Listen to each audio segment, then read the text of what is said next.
Lecture audio du livre L'horizon de la conscience. Chapitre La fissure temporelle. De quoi s'agit-il?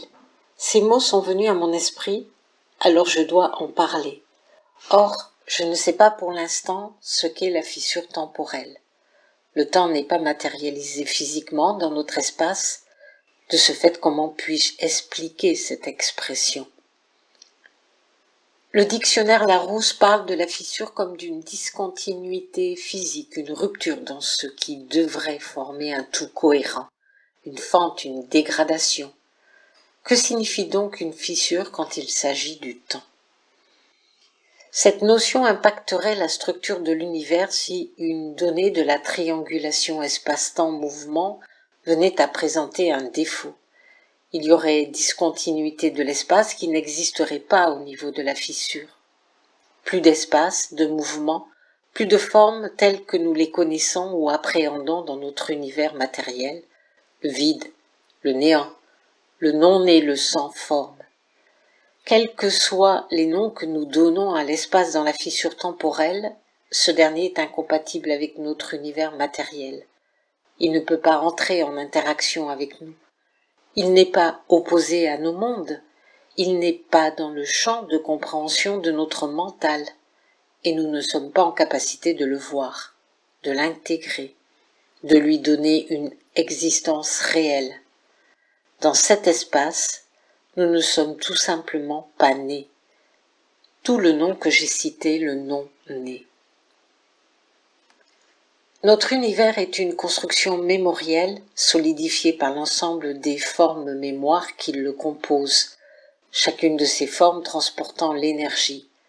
L'énergie est un absolu dans notre espace-temps, certainement aussi dans le monde du sans-forme ou du non-né. Là, je m'avance. Dans notre dimension, l'énergie se sert des formes pour parcourir l'espace car elles sont les matériaux essentiels de notre monde. Si les formes présentent des incompatibilités avec l'espace de la fissure, quel véhicule peut donc emprunter l'énergie pour circuler au niveau de la faille temporelle? Mais tout d'abord, posons-nous la question, comment la fissure est-elle apparue et pourquoi est-elle temporelle? L'énergie et le temps sont présents dans tous les espaces que nous pouvons saisir avec notre conscience. Les formes appartiennent à certaines dimensions qui restent les plus proches de notre physicalité.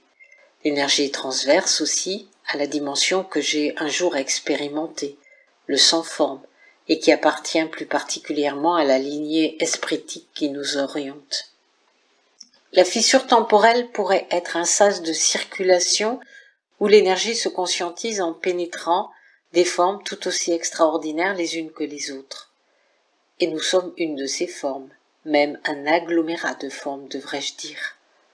Alors la fissure serait une porte qui permettrait aux voyageurs des étoiles de se diriger vers des dimensions de différentes temporalités, voire des espaces où le temps n'a pas d'existence et où se développent des consciences qui ne peuvent pas passer la fissure temporelle sans perdre leur éternité.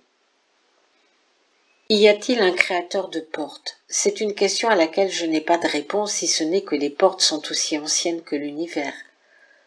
Pourquoi dit-on d'elles qu'elles sont temporelles?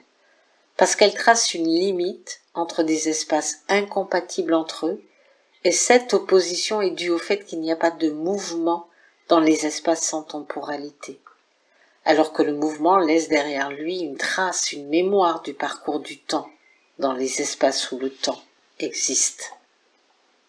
La suite de ce chapitre se nomme l'échelle du temps. Ce sera un enregistrement différent.